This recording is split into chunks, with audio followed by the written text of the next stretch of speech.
Olá, pessoal, tudo bem? Sejam bem-vindos. Hoje é a live de número 6. Eu vou aguardar aqui o pessoal chegar para falar sobre essa live de hoje que tá imperdível. O assunto que todo mundo precisa saber para trabalhar com limpeza profissional, com limpeza pós-obra. Vou aguardar aí o pessoal entrar. Paula, bem-vinda. iClean Limpeza, bem-vinda. Sejam todos bem-vindos à live de número 6.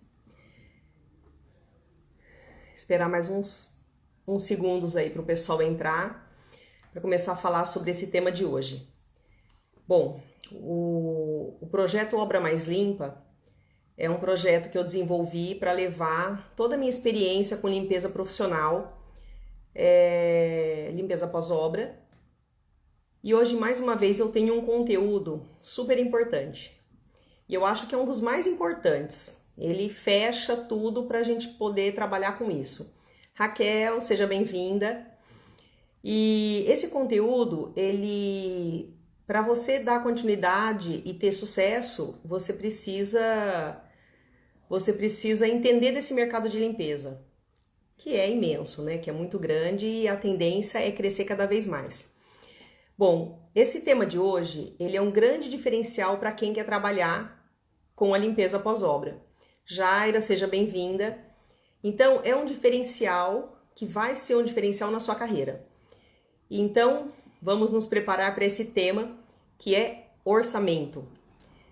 Orçamento é um tema muito amplo. Como é que a gente faz um orçamento? Envolve muita coisa. Mas eu vou falar especificamente dos custos. E isso foi sugerido por uma seguidora, que ela achou que estava aí embutido no primeiro e-book. E a gente pensou nisso e resolveu elaborar uma coisa mais dinâmica, falando disso aqui na live, para que muitas pessoas possam ter ideia de como funciona, né?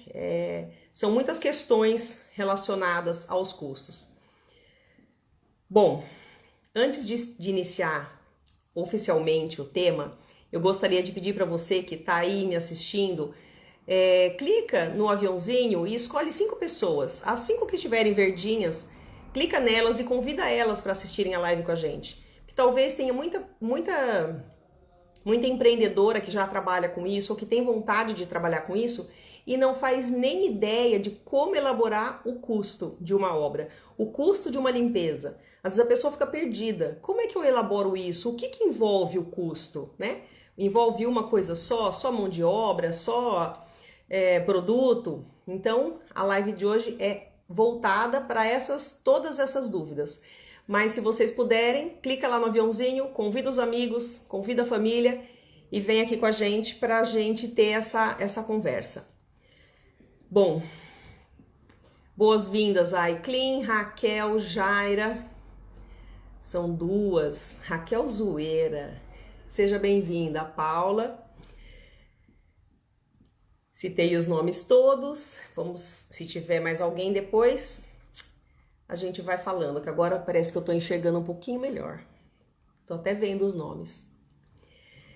Bom, no final, depois que eu comentar tudo isso, deixe seus comentários. Se vocês tiverem dúvidas sobre qualquer assunto, deixa nos comentários que eu respondo um a um. Às vezes eu não posso responder na hora, às vezes eu tô em obra, às vezes tô na correria dirigindo, mas eu sempre respondo, tá? Só ter um pouquinho de paciência que eu retorno. Bom, para quem ainda não me conhece, meu nome é Célia Miranda e eu sou criadora do projeto Obra Mais Limpa, o brilho que transforma. E o meu objetivo é transmitir conhecimento. Eu quero demonstrar tudo que eu aprendi ao longo desses anos, como é bom trabalhar com isso. Ensinar as pessoas a trabalharem com isso, a valorizarem o serviço de limpeza profissional. Parece muito simples. Quem vê de fora fala, nossa, imagina, fazer limpeza qualquer um faz. E não é verdade. Existem muitas técnicas, existem muitas formas e tem que ter muito conhecimento para trabalhar nesse ramo. Então, eu gostaria muito de ensinar essas pessoas que têm o objetivo de empreender nessa área, na área de limpeza pós-obra, em todos os detalhes. Bom, vamos ao tema. O que é orçamento? O que é um orçamento? Como é que você desenvolve um orçamento? Como você elabora um orçamento? Para que serve este orçamento? Bom, o orçamento ela é uma avaliação ou um cálculo aproximado da obra ou do serviço prestado. Por que ele é aproximado? Porque não dá para você ser exato e falar, nossa, eu vou gastar 25 ml de produto, eu vou gastar 1 galão de 5 litros de produto, ou eu vou apenas utilizar 5 panos de chão para fazer uma limpeza dessa obra. Não funciona assim. A gente costuma sempre colocar uma estimativa. Essa estimativa envolve muita coisa, então sempre é um cálculo aproximado, nunca é um cálculo exato. Seja bem-vindo, Marco. Eu vou contar um caso que foi muito interessante, que eu tive um prejuízo por um orçamento mal feito. Eu trabalhava, já fazia várias casas e já tinha feito algumas lojas, mas sempre para um engenheiro específico. E para falar a verdade, ele precificava o meu trabalho. Então ele falava assim, bom, você deve ter um custo disso, então eu te pago X. E eu aceitava, porque eu não tinha muito conhecimento. Então eu aprendi muito com esse engenheiro. Ele era extremamente exigente, mas ele colocava o preço no meu trabalho e eu aceitava no início porque eu não sabia como precificar. Então ele me indicou para uma grande construtora. Para vocês terem uma ideia, essa é entre as 5 maiores do Brasil, essa está em 3º lugar. Faz obras de shopping em todo, não só de shopping, né? Mas comercial em todo o Brasil. Então eu fiquei muito feliz pela indicação, achei excelente. O engenheiro me chamou para conversar e falou: olha, eu quero fechar com você a limpeza por empreita. Aí eu não sabia muito o que era empreita, o que era por pessoa. Ele falou, para mim o empreita é o melhor. E eu queria agradar o cliente e fechei por empreita. Empreita nada mais é do que você fazer uma venda fechada. Então se você colocar 5 pessoas, ou 10 pessoas, ou 50 pessoas, o valor é o mesmo. X reais, não muda, não altera. Se você trabalhar 6 horas, 8 horas, 10 horas, 12 horas, é X reais. E eu fiz essa venda por empreita, eu achei o máximo, né? Porque eu tinha conseguido fechar uma grande loja e eu comecei a trabalhar. Só que essa obra, ela atrasou. Então, era para entregar em 2 dias e nós entregamos em 5. Então, eu passei com a equipe trabalhando e no final, quando eu realmente fui colocar tudo na ponta do lápis, eu vi que eu tinha tomado um grande prejuízo. E lógico que ele adorou minha empresa, adorou minha equipe, e falou, você vai fazer outras lojas para mim, então é assim? Falei, não, então assim não funciona mais. Eu não consigo trabalhar por empreita. Então esse foi o meu primeiro desafio e prejuízo que eu tomei, porque eu fiz um orçamento mal feito. Eu não calculei todos esses imprevistos e o prejuízo foi meu. Bom, a primeira venda que eu fiz... Depois disso, eu fui aprendendo que eu não podia confiar no que o cliente me falava, que para ele era muito fácil. Ele queria sempre que eu entregasse o melhor para ele, que era a empreita, né? Mas eu aprendi. Eu aprendi bem com essa lição. E hoje eu não faço mais por empreita. Nada fechado, a não ser que seja muito delimitado, mas eu costumo fazer separadamente. Bom, o que devia constar nesse orçamento que eu não deixei claro para ele? Eu devia ter colocado no orçamento a quantidade de pessoas, a data de início, a data de término, ou seja, comecei na segunda, terminei na terça. 5 pessoas na segunda, 5 pessoas na terça. Se tiver repasse, eu cobro 20% do valor. O horário são 8 horas de trabalho. Se tiver fora desse período, vai ser cobrado adicional. Tudo isso não foi conversado, não foi falado. Então ele só falava assim: ah, amanhã você coloca mais 2 pessoas. Ah, então, mas depois você vai precisar colocar mais para fazer um repasse. Ah, depois vai entrar não sei o que, mercadoria, você precisa deixar uma pessoa à disposição para limpar a loja. E eu só fui colocando e no final o prejuízo na certa. Bom, o que são custos na prestação de serviços? Porque tem muito tipo de custo, né? E na prestação de serviço é diferenciado de uma indústria, por exemplo. É diferenciado num comércio. Então eu vou falar aqui dentro do meu setor especificamente, que é na prestação de serviços. O conceito, basicamente, é o gasto que você tem para prestar serviço na empresa. Na loja, na casa, seja onde for, o mais importante é você saber que você vai ter um gasto. E tudo que você utilizar vai ser gasto. Tem o principal, que é o custo, a mão de obra. A mão de obra, muitas vezes, ela é 40%, 50% do orçamento. Porque gasta-se bastante mão de obra para executar uma limpeza de uma casa. Ou de uma loja. Você não consegue fazer uma casa de 500 metros sozinha, limpeza pós-obra, que você utiliza enceradeira para passar, uma lavadora, fazer altura, impossível. Então você usa uma equipe, e quanto maior a casa ou o prazo estiver muito apertado, você vai colocando, né, mais mão de obra. Tem as despesas, que são formas secundárias. Então as formas primárias seria a mão de obra, que sem a mão de obra você não consegue executar esse trabalho. Então a gente chama de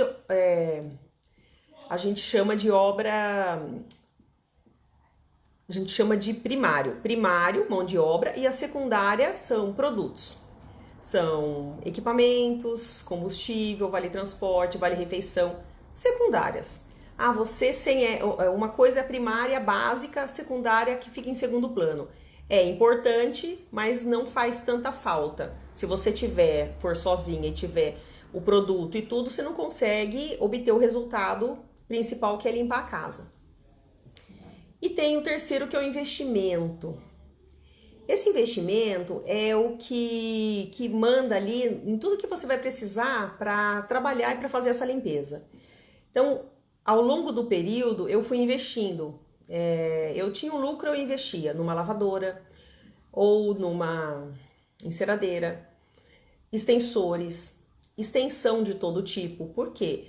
Eu tenho extensão pequena, média, grande, eu posso fazer galpão, loja de shoppings, já fiz shopping center, expansão do shopping center em Campinas, do Galeria, eu tinha que ter extensão de quase 200 metros para poder alcançar de um lugar ao outro. Mangueira. Então, ao longo do período, eu fui investindo nesses equipamentos.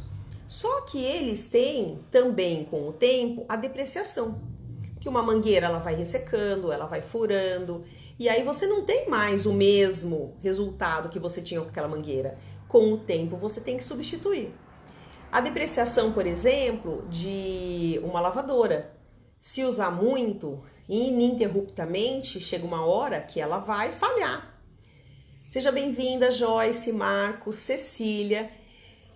Então, você tá ali utilizando a lavadora, a hora que ela parar, ela tá com vazamento, ela tem que trocar um monte de peças. Então, isso é investimento, é depreciação naquilo que você já possui, que são os maquinários. Veículos. Tem o carro da empresa, você tá andando, de repente funde o motor. Tem seguro, ok, mas será que cobre? Então, tudo isso deve ser avaliado. Esses materiais, eles servem para dar estrutura para a empresa. A sua empresa, por menor que ela seja, ela tem que ter uma estrutura.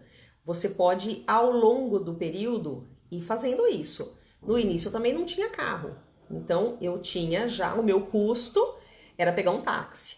Coisa velha, né? Agora é Uber. Mas na época era táxi. Então, eu pagava o táxi e isso já ficava no meu custo, porque eu sabia que eu tinha que pegar o táxi, chamar em casa, carregar o carro, levar até a obra. Depois, de novo, a mesma coisa para trazer esse material em casa.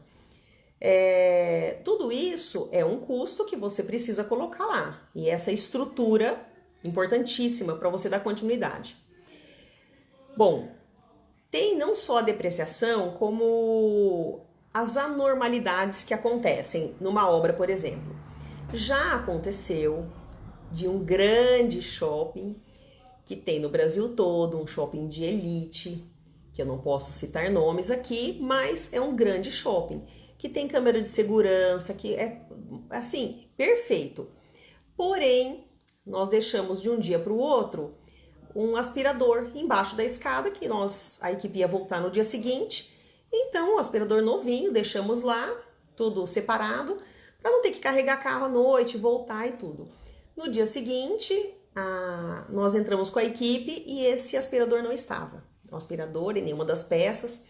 E eu fui reclamar com a segurança desse lugar. E ela me disse que não tinha, não, era impossível, que só tinha tido uma empresa trabalhando à noite. Eu falei, então eu gostaria de ver as câmeras de segurança, porque eles devem ter levado, né, o aspirador embora, por acaso, porque não é possível a pessoa levar um aspirador que não é dela. E a câmera de segurança não mostrava nada, mostrava uma carriola coberta com várias madeiras, né, que era o pessoal da marcenaria, enfim, levaram o meu aspirador. Eu não posso acusar, porque eu não vi, não tinha provas. Então, esse é um dos casos que já aconteceu comigo. Já aconteceu de sumir, né? Modo de dizer.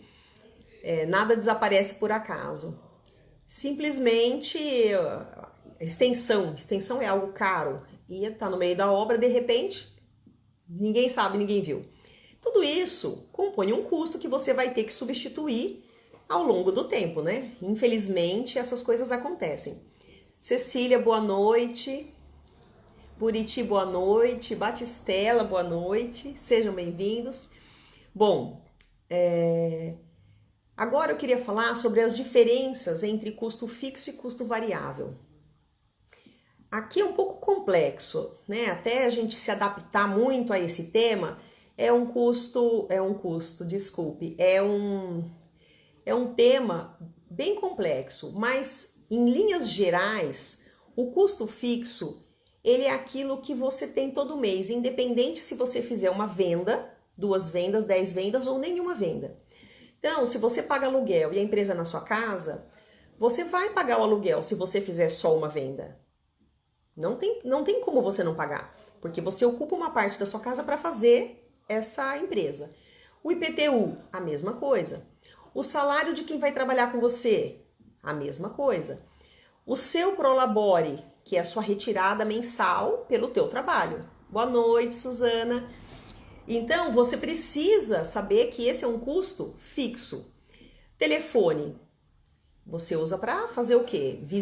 Ligar para clientes. Se você usa o telefone, internet, água...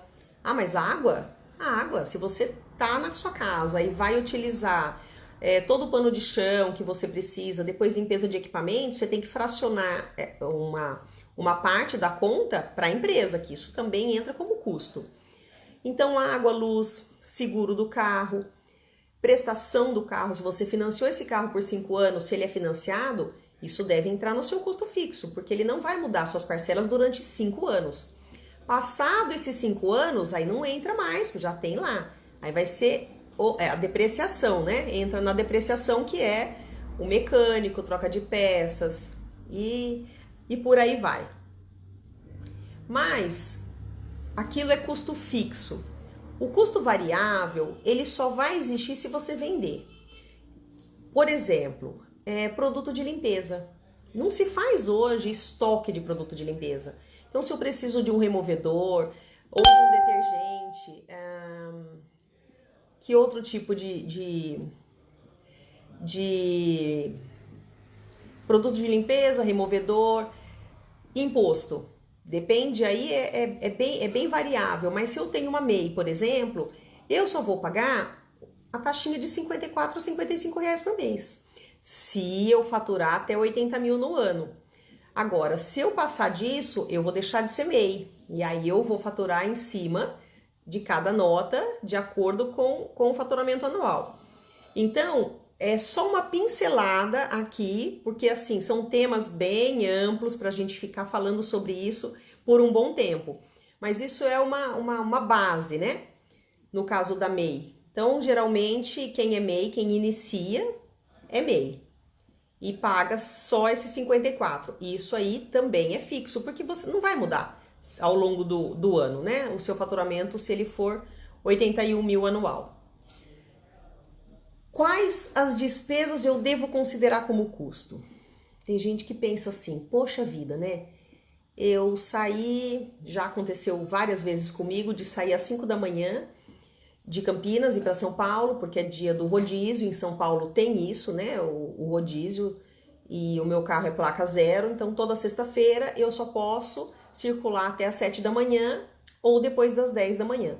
Isso na parte da manhã.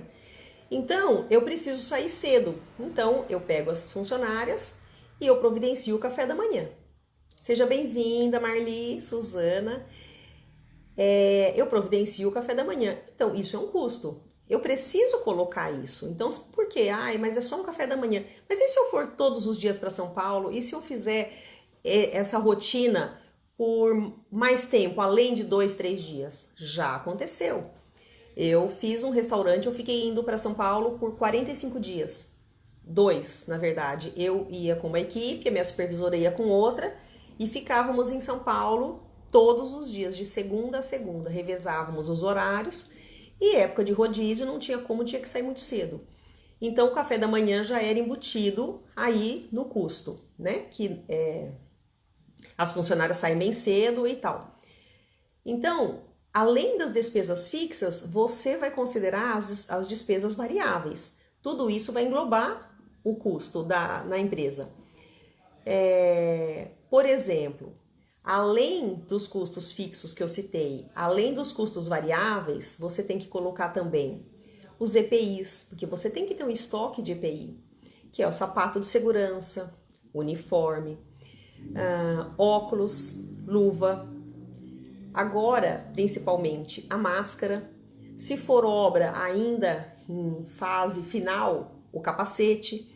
Então, tudo isso você tem que levar em conta dentro desse custo. Agora, tem mais uma coisa. Por exemplo, se você tem um site e você precisou elaborar esse site, ele tem que estar no seu custo.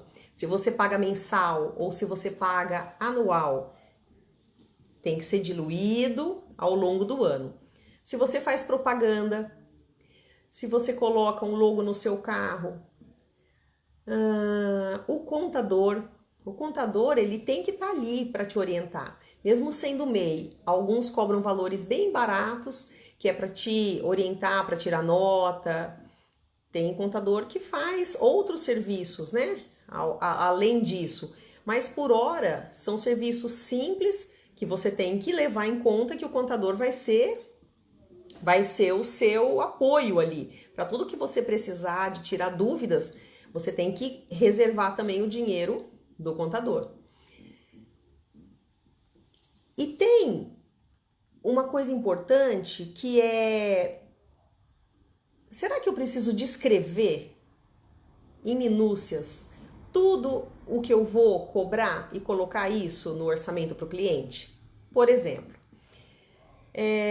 aconteceu uma vez uma cliente, uma dentista, uma cirurgia dentista, e eu coloquei no orçamento. Gente, isso faz muitos anos, tá? Muitos anos. Era bem no início, como eu já disse aqui, eu não tinha muita experiência. Então eu coloquei tudo lá o que eu ia utilizar. Pano, balde, rodo, vassoura, buchinha, nananã. E fui descrevendo tudo em minúcias. Fiz várias linhas e coloquei para ela. E eu fui fazer a obra, fazer a limpeza da obra, e ela me chamou no escritório dela e falou: olha, eu gostaria muito de te falar o que deveria compor no seu orçamento, e o que você escreveu aqui eu não vejo necessidade, que o seu pessoal venha uniformizado e tal. Você é uma empresa e você tem que se colocar como empresária, então é desnecessário tantos detalhes, tantas minúcias. Aí eu perguntei para ela o porquê, que ela não tinha gostado, se tinha alguma coisa que eu poderia melhorar, né? Que eu sempre fui aberta a isso, a ouvir o que eu tenho que melhorar. E ela me disse o seguinte: você colocou tudo isso em detalhes, agora eu sou uma cirurgiã dentista. Imagina se eu colocar lá ponto tal, sutura tal, linha tal, o nome da anestesia. Ela falou, isso é desnecessário. A pessoa que vai fazer um trabalho profissional, ela simplesmente fala, eu vou entregar limpo, perfeitamente limpo, minha equipe vai estar aqui, você coloca o horário de entrada, de saída e ponto. Alguns outros detalhes, mas isso em minúcias não vai ser escrito em orçamento nenhum. E aí foi uma excelente dica que nunca mais, fora a vergonha que eu passei, nunca mais eu coloquei dessa forma no orçamento. Essa cliente, né, uma pessoa sensacional, inteligentíssima, me deu depois muitas outras dicas que ela via, né, eu com boa vontade, mas me via crua, que foi bem no início, eu não tinha realmente muita experiência. E foi excelente a ajuda dessa pessoa.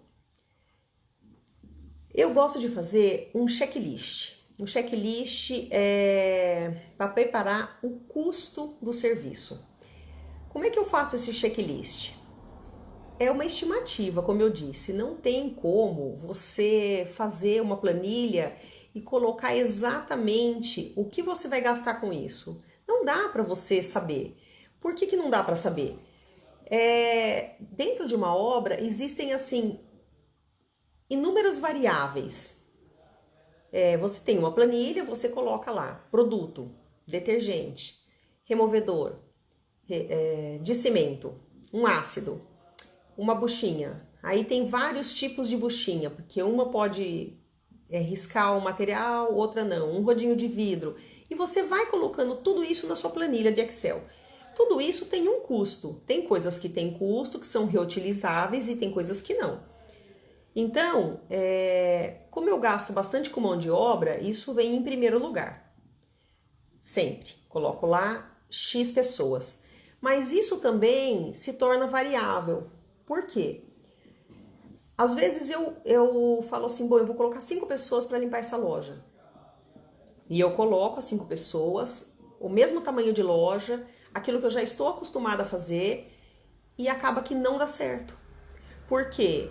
Às vezes a gente começa a fazer a limpeza pelo mezanino e o mezanino tá tão sujo, que tá tão encardido, que tem tanta tinta no chão, que ao invés de gastar 2 meninas para limpar, vão 3 e ainda falta.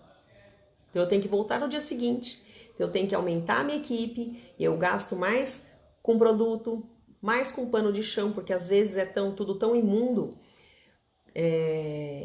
E os imprevistos, como por exemplo, eu já fiz um shopping em construção em São Caetano do Sul. E esse shopping, nós entramos na casa de máquina e infelizmente, dentro da bandeja do ar-condicionado, as pessoas fizeram xixi. Então, tudo que tinha de pano foi utilizado e jogado no lixo. Tudo, porque não tinha condições. O shopping estava em construção, não tinha banheiro próximo, os prestadores de serviço usaram a loja para isso. Então é uma situação extremamente desagradável, acho que aconteceu só essa vez, né? Ainda bem, que é terrível isso, mas foi luva, foi pano, foi tudo jogado fora para desinfetar tudo isso. Então isso é um custo que não estava previsto, mas aconteceu. Uma outra coisa que acontece, às vezes com frequência, é você colocar que para limpeza de um piso, usar uma enceradeira e um disco. Esse disco, ele pode limpar uma obra toda e eu levar esse disco embora e usar novamente, fazer uma reutilização. Mas também pode acontecer de eu simplesmente utilizar esse disco meio-dia, passar num prego, rasgar o disco, você perdeu o disco. E se você perdeu o disco, não tem como você recuperar. Você tem que usar outro. Então sempre a gente leva mais um. E pode acontecer de rasgar de novo, porque às vezes tem um prego ou alguma coisa no chão que a pessoa não viu, que está passando a enceradeira, você tem que se deslocar da obra, ir até um fornecedor, porque o fornecedor não vai te entregar na hora que você quer apenas um disco. Então, tudo isso são os imprevistos que ao longo do período você vai aprendendo, então você vai ajustando esse seu orçamento para os seus clientes. Então, claro que hoje para mim é tudo muito mais justo, mas até eu aprender a lidar com isso, eu tinha que deixar bem em aberto e depois eu fui enxugando esses custos. O que mais que é importante aqui? O que deve constar nesse checklist? Bom, nesse checklist é muito importante ter todos os produtos de uso contínuo. Mas o que eu mais uso? O básico. Então, eu levo sempre a mesma coisa. Ah, mas e se você não usar? Ele tá lá. Se eu não usar, ele tá no carro. Ele fica ali à disposição. Porque nunca dá pra gente saber. Às vezes você fecha uma loja, já aconteceu de eu fechar escritório por contato no Instagram. A pessoa me manda foto, a gente fecha o serviço e chega lá, tem muitos detalhes que não dá pra ver na foto. Não é que o cliente agiu de má fé, é impossível você conseguir olhar todos esses detalhes.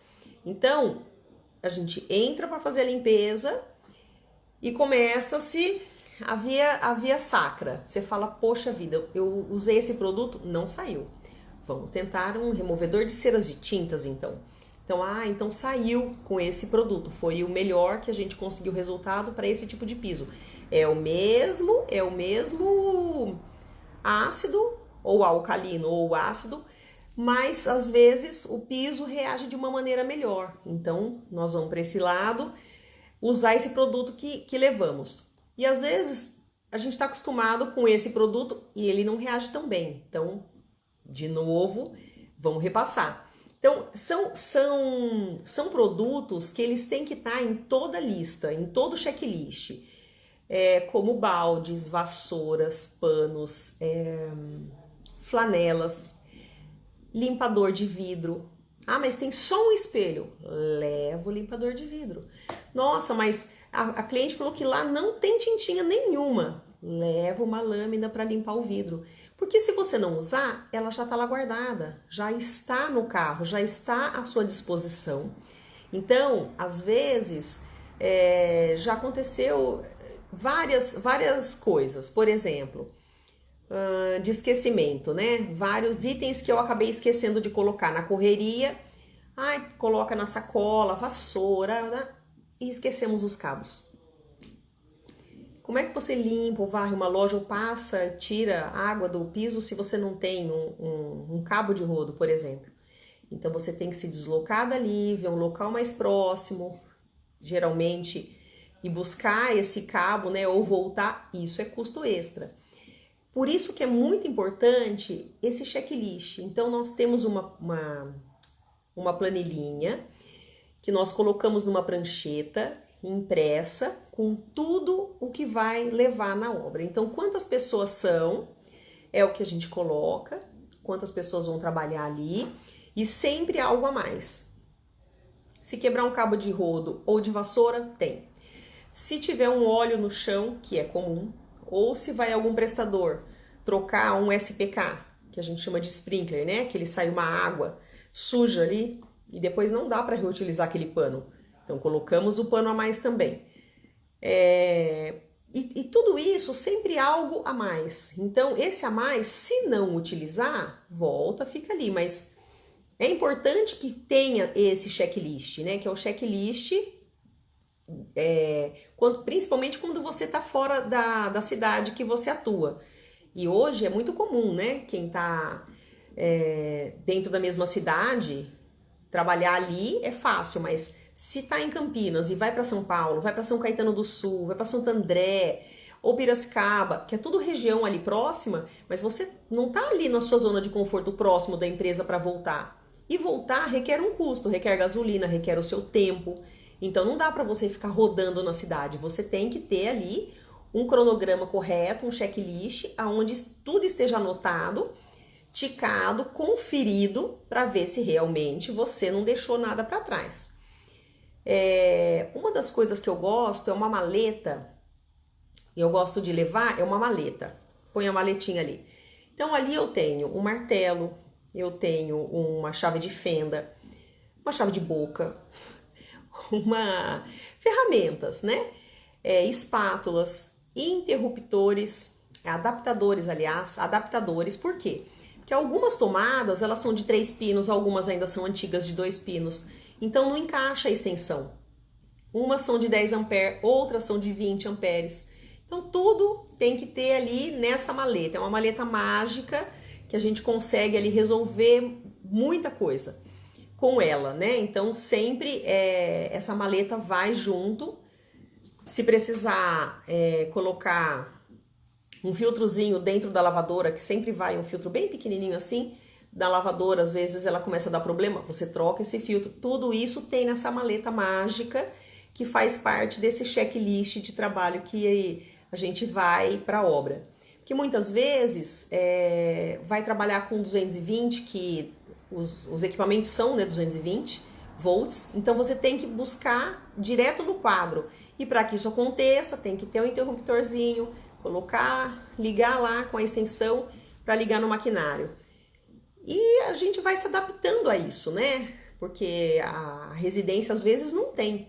Os outros prestadores de serviço não utilizam esses equipamentos. Então nós precisamos estar sempre ali preparados para esses desafios. O que mais precisamos levar? A extensão eu já disse, escada. Escada sempre escada de 5, 7 e 9. Nossa, mas cabe no carro? Cabe, põe em cima do carro, amarra direitinho e aí anda pela cidade com as escadas lá. Às vezes não utiliza. Loja é muito mais fácil, né, de utilizar a escada em altura para fazer limpeza de fachada, mas a escada baixa é importante para você limpar o mobiliário. Então, é muito interessante todo esse checklist com todas essas pecinhas, né, que umas se conectam com as outras, que encaixam bem, que são os materiais, os equipamentos e tudo que for pertinente a isso, né? Você tem em mãos esse checklist impresso, que é importantíssimo. Você falar com a sua equipe e a sua equipe saber o que tem na obra, você identificar os seus materiais, que já aconteceu do pessoal levar embora a minha escada e, não, mas essa escada é minha. Não, essa escada é minha, ela tá pintada de verde, ela tem lá o meu nome. Nossa, precisa disso? Precisa, porque às vezes você tá trabalhando com tantos prestadores, né? Eu que faço às vezes shopping em construção, por exemplo, eu já fiz o shopping, fiz 11 lojas no shopping Cidade de São Paulo. E ao mesmo tempo, eu fiz as lojas do shopping Iguatemi Campinas. Então, Campinas e São Paulo todo dia e os dois inauguraram na mesma época. Então, eu tinha muita, mas muita coisa para levar nos dois. Então, se você não tem uma lista, um checklist do que você leva e depois de como você traz isso de volta, tudo isso vai envolver depois o seu custo. E como é que você consegue fazer esse custo? Sumindo tantas coisas, você não tendo noção do que você tem, do estoque que você tem. Então precisa ser tudo bem delimitado, bem anotado. É importante essa organização, tá? Bom, eu acho que eu falei um pouco de tudo. São pinceladas de orçamentos, né? É muito mais amplo do que isso, mas no dia a dia requer, cada um vai pensar, poxa, eu não tenho carro, eu alugo o carro, isso vai no meu custo? Vai no seu custo. Eu já aluguei carro por um período também, quando eu não tinha, e isso ia tudo no meu custo. Se você precisa trabalhar com 2 obras simultaneamente, eu já aluguei 2 carros, para o supervisor aí com um carro, eu com outro. Ou o meu carro e o dela quebrava, eu ia com o meu e alugavam para ela. Tudo isso tem que sempre constar no custo. E pode acontecer. Pode acontecer de isso não estar no seu custo. O seu carro ferve e você tem que entregar, seu carro vai guinchado, que você tem seguro para isso, e você aluga um carro. E aí, se o seu cliente puder, você repassa, se não, é o seu custo. E aí aceita que dói menos, no próximo, quem sabe, você tenha mais sorte e aí dá sequência nisso. Bom, pessoal, Eu quero agradecer a presença de todos que estiveram aqui prestigiando. É um assunto interessante. Tem muitos detalhes a ser dito em relação a isso, né? Mas eu vou abordando em outras lives. E que na quarta-feira eu tenho a live com a Érica. O assunto vai ser imperdível também. Eu gostaria muito de tê-los aqui comigo. E essa convidada especial e parceira, né? Que a parceria também é uma peça fundamental, é uma peça chave para quem quer ter sucesso. Sem a parceria nos negócios, nada funciona, porque ninguém consegue fazer nada sozinho. Bom, até mais, até breve. Obrigada.